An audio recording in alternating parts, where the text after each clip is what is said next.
안녕하세요. 소피입니다. 오늘은 제가 좀 최근에 좀 감명 깊게 읽었던 책 2권이랑 그리고 제가 이제 어릴 때 정말 또 감명 깊게 읽었었던 책 3권 이렇게 한번 소개를 시켜드리고 싶어가지고 영상을 찍게 되었어요. 제가 저번 영상에 이어서 이 고전 3권 같은 경우에는 제가 10대 때 정말 재밌게 읽었었던 책들 위주이고요. 그리고 나머지 2권은 최근에 이제 읽었던 책들을 가지고 왔는데 첫 번째 책부터 한번 소개를 시켜드리려고 해요. 첫 번째 책은 거미 여인의 키스라는 책인데요.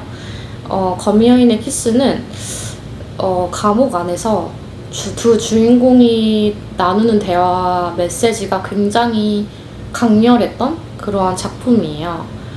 이제 몰리나라는 성소수자와 발렌틴이라는 정치범의 어떤 이야기를 다루고 있는데요. 몰리나는 굉장히 좀 감성적인 사람인데 몰리나가 이제 자신이 봤던 영화들에 대해서 설명을 해주는 식의 액자식으로 그렇게 구성을 해 있어요. 근데 이제 거기서 저는 이제 몰리나가 사랑에 대한 어떤 얘기를 하는 그 대목이 있는데 그게 되게 인상이 깊었거든요. 몰리나가 이제 멕시코 영화와 멜로드라마라 그 영화를 가지고 오면서 이제 그 영화 내용 자체가 청년의 병을 치료하기 위해서 몸을 바치는 어떤 그런 장면들이 나오는데 그게 되게 몰리나와 동일하다고 생각이 들었어요. 몰리나도 결국은 사랑을 위해서 죽게 되는 그런 비극적인 결말을 가지고 있는데요. 이런 대목이 있어요. 당신들 둘은 모두 선택된 사람이야. 사랑은 바로 그런 거야. 사랑은 아무런 대가도 바라지 않은 채 사랑할 수 있는 모든 사람을 아름답게 하는 것이지. 그래서 그런 사랑에 대한 대목도 되게 감명이 깊었었고 그리고 또 사람의 일생에 대해서도 몰리나가 얘기하고 있는 장면이 사람의 일생은 짧을 수도 있고 길 수도 있지만 모두 일시적인 것이야. 영원한 것이라고는 아무것도 없어. 우리 현실을 있는 그대로 받아들일 수 있어야 돼. 좋은 일이 일어나면 오래 지속되지 않더라도 소중히 여길 줄 알아야 돼. 영원한 것은 아무것도 없으니까. 그리고 이제 또 이러한 대목도 있어요. 여기서 네가 미칠 수도 있어. 하지만 그것은 네가 현실을 비관하기 때문일 수도 있지만 스스로 네 자신을 소외시키고 있기 때문이기도 하지. 지금 네가 하는 행동처럼 말이야. 그렇게 현실을 도피하는 것은 마약처럼 해로운 거야. 내 말을 들어봐. 네 현실. 바로 네 현실은 단지 이 감옥만이 아니야. 이 감옥을 뛰어넘어 생각해봐. 내 말 알겠지? 그래서 난 책을 읽고 하루 종일 공부하는 거야. 근데 이제 거미 여인의 키스 같은 경우에는 그 인생에 대해서도 얘기를 나누고 사랑에 대해서도 얘기를 나누는 그런 대목들이 되게 사회에 대한 어떤 어떻게 보면 정치범으로서 반정부주의자잖아요. 발렌틴이. 그러한 사람과 몰리나라는 사람이 나누는 대화가 되게 인상 깊었어요. 일단 저는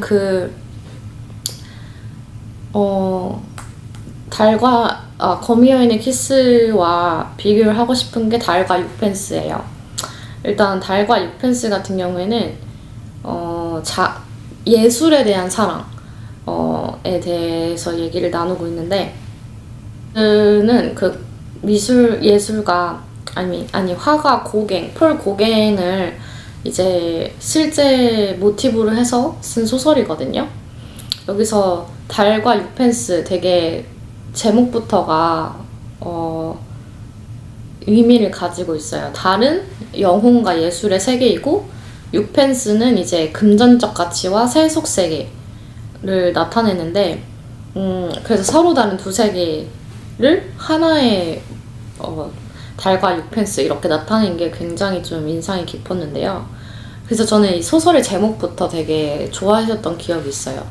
근데 이제 소설에 스트릭랜드라는 사람이 나오는데 되게 스트릭랜드에 대한 평은 정말 다른 것 같아요. 10대 때 읽는 달과 6펜슬서의 스트릭랜드가 되게 멋있고 예술적으로서 그렇게 나아가는 모습이 정말 용기있다라고 생각을 들었던 반면 지금 와서 본 스트릭랜드는 현실성과 굉장히 떨어진, 만약에 가정에서 그런 사람이 가장이라면 정말 가족들에게 힘든 그런 사람이겠다라고 생각이 드는, 좀 10대와 20대 때 읽었을 때 되게 이미지가 달라지는 그런 주인공인데요. 스트릭랜드 같은 경우에는 궁핍을 고생이라고 여기지 않은 오로지 정신적인 삶만을 사는 그런 사람인데요. 예술에 빠져가지고 이제 자기만의 그런 세계를 가는 광기 어린 예술가라고 할 수 있어요. 그래서 이 책을 읽으면 예술과 삶의 본질이라는 게 뭘까에 대해서 되게 자세하게 생각을 해볼 수 있었던 것 같아요. 제가 그 당시에 이제 가수가 되고 싶었던 사람 중에 한 명이었는데요. 이 스트릭랜드 소설 이 주인공처럼 내가 과연 아무것도 경제적으로 아무것도 없는 상황에서도 내가 과연 그러한 열정을 가지고 꿈을 향해 나아갈 수 있을까? 막 그런 생각도 막 하고 했었어요. 그래서 특히나 어떤 미술 쪽이라든지 어떤 예술 쪽에 관심이 있는 학생들이 읽어도 되게 좀 자기에 대해서 성찰해보고 좀 반영해보고 나란 사람은 과연 어떤 선택을 할까, 그런 시대에 산다면 이런 식의 어떤 성찰을 해볼 수 있는 그런 책이라는 생각도 들어요. 광기 어린 예술가란 이런 거구나 에 대해서 생각을 해볼 수 있었던 책이었고요. 그 다음에 가지고 온 폭풍의 언덕이라는 책은 이제 말 그대로 요즘 시대의 막장 드라마의 어머니라고 할 수 있을 것 같아요. 막장 드라마의 어머니인 이유는 이 폭풍의 언덕이 정말 막장이기 때문인데요. 일단 복수의 인생을 바치는 사람이면서 사랑에 미친 사람이고 금지된 사랑을 이제 하는 어떤 그런 모든 요소를 가지고 있는 주인공들이기 때문인데요. 그리고 이름부터가 남주인공 이름이 히스클리프예요. 되게 뭔가 히스 레저라는 그 다크나이트를 연기했던 배우 때문인지도 모르겠지만 되게 뭔가 광기 어린 이름이라는 생각이 들어요. 히스클리프? 그래가지고 이제 두꺼운 소설이거든요. 근데 되게 잘 그 이유가 되게 그런 분위기, 되게 음산하고 어떤 스릴러 같은 분위기가 있거든요. 그런 것도 정말 잘 표현해냈기 때문에 정말 천재 작가란 이런 거구나, 이런 거를 느끼실 수 있을 것 같아요, 읽으면. 이제 그런 구절이 있어요. 내가 이 세상에서 느낀 가장 큰 고통은 히스클리프가 느낀 고통이었고 나는 그 고통 하나하나를 처음부터 지켜보고 느껴왔어. 내가 살면서 가장 많이 생각한 건 바로 히스클리프야. 만일 다른 모든 게 사라지고 그 애만 남는다면 나는 계속 존재하겠지만 다른 모든 게 남고 그 애가 소멸한다면 온 세상은 완전히 낯선 곳으로 변해버릴 거야. 나는 이 세상에 속한 것처럼 보이지 않을 거야. 린턴을 향한 나의 사랑은 숲속의 나뭇잎과도 같아. 겨울이 오면 나무가 변하듯 시간이 지나면 변할 거라는 걸 나도 잘 알아. 하지만 히스클리프에 대한 나의 사랑은 땅 아래에 있는 영원한 바위와도 같아. 눈에 보이는 기쁨의 근원은 아니더라도 반드시 필요할 거야. 넬리, 내가 곧 히스클리프야. 히스클리프는 언제나 내 마음속에 있어. 이 폭풍의 언덕이란 책이고요. 그 다음에 이제 제가 최근에 읽었던 책으로 돌아와서 이 The Body Keeps the Score이라는 책인데, 이게 이제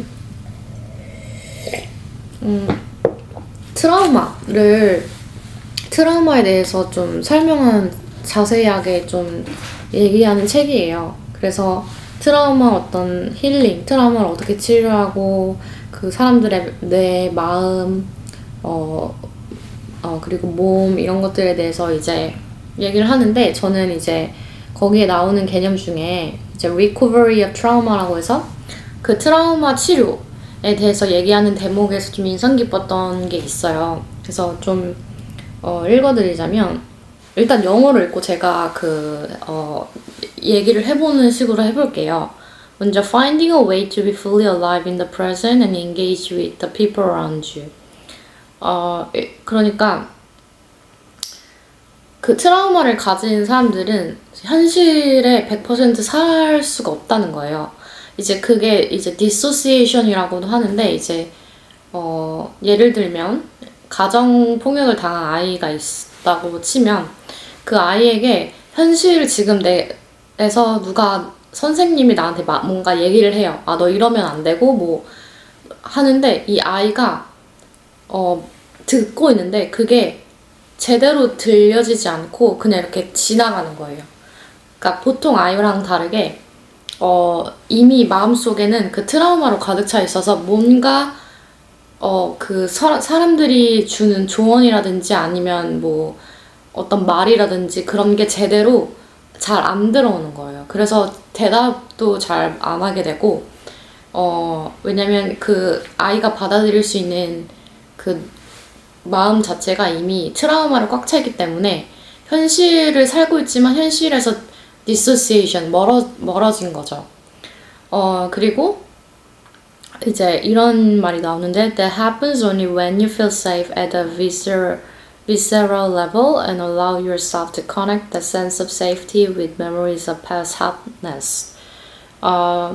그러니까 그 사람이 트라우마에서 이제 벗어날 수 있는 방법은 언제 일어나냐면 너가 안전하다고 느낄 때 정말 본능적으로 안전하다고 있는 공간에서 있고 어떤 그 과거에 희망이 없었었던 그런 기억에서 그런 기억에 연결될 수가 있다. 그런 안전한 환경이 있을 때. 그러니까 다시 말하면 지금 내가 그러니까 본능적으로 좀 안전하다고 느낀 사람들과 있지 않으면 그런 트라우마의 어떤 기억과 연결을 시켜가지고 그 기억에서 회복될 수 있는 가능성도 없어진다라는 얘기로 들릴 수 있는 거죠. 그래서 어떻게 보면 많은 반박을 받고 있는 게 그러면 너가 지금 심리적으로 불안하고 그런 상황들에 계속 처해 있으면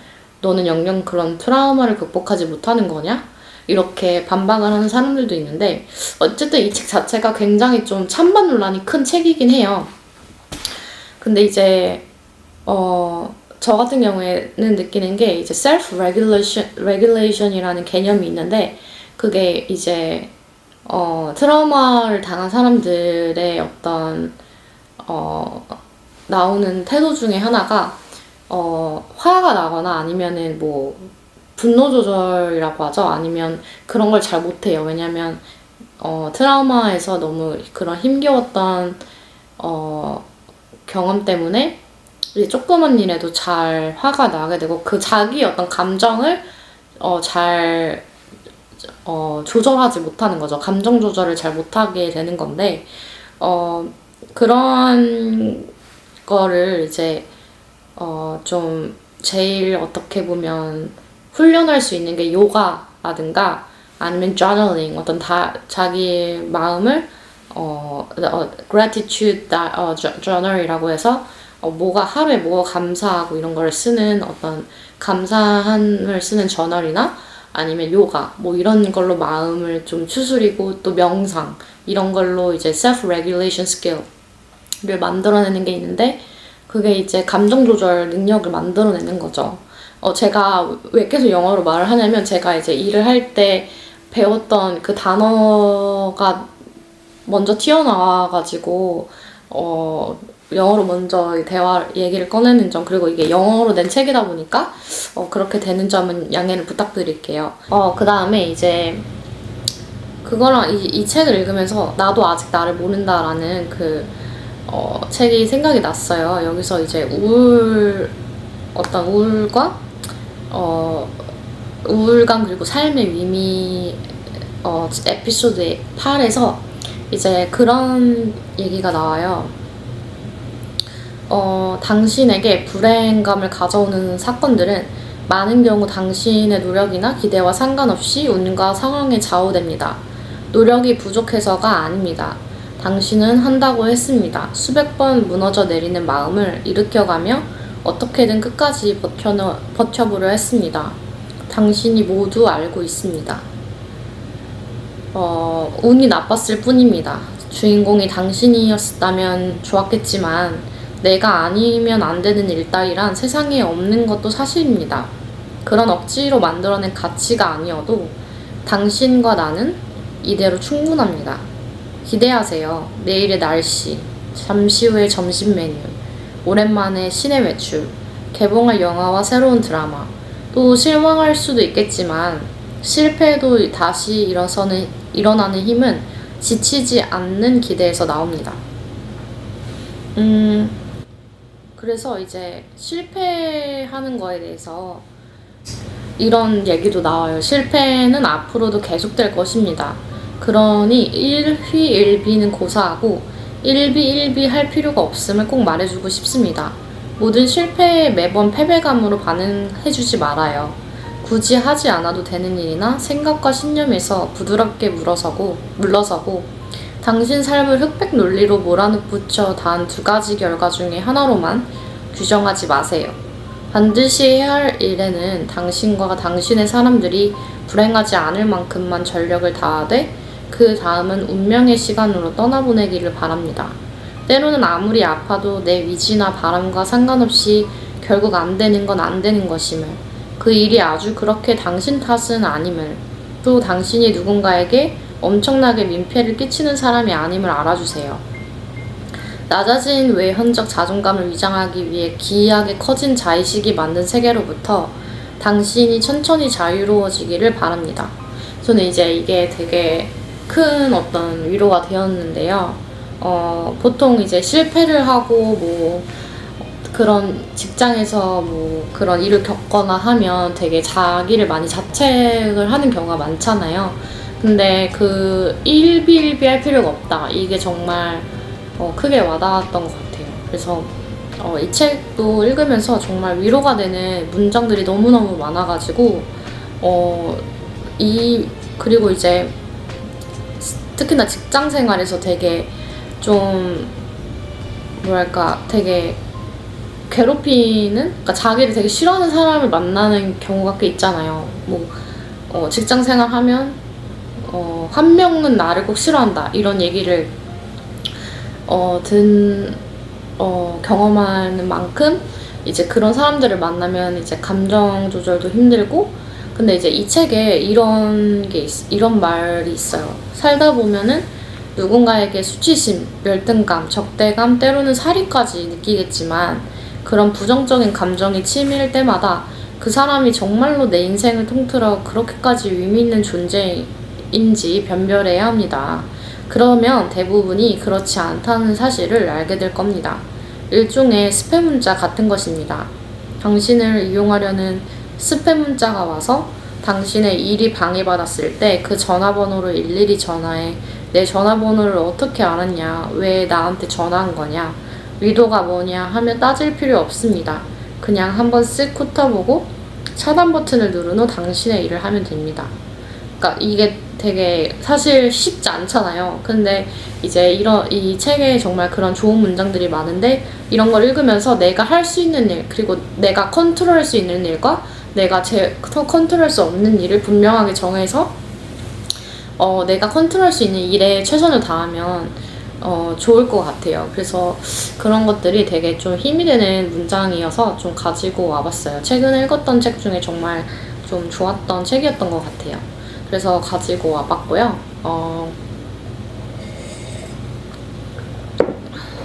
다음에도 좀 괜찮은 책들, 그리고 뭐 제가 학창시절 때 또 좀 되게 좋게 읽었던 책들, 그런 책들 위주로 가지고 와보도록 하겠습니다. 안녕.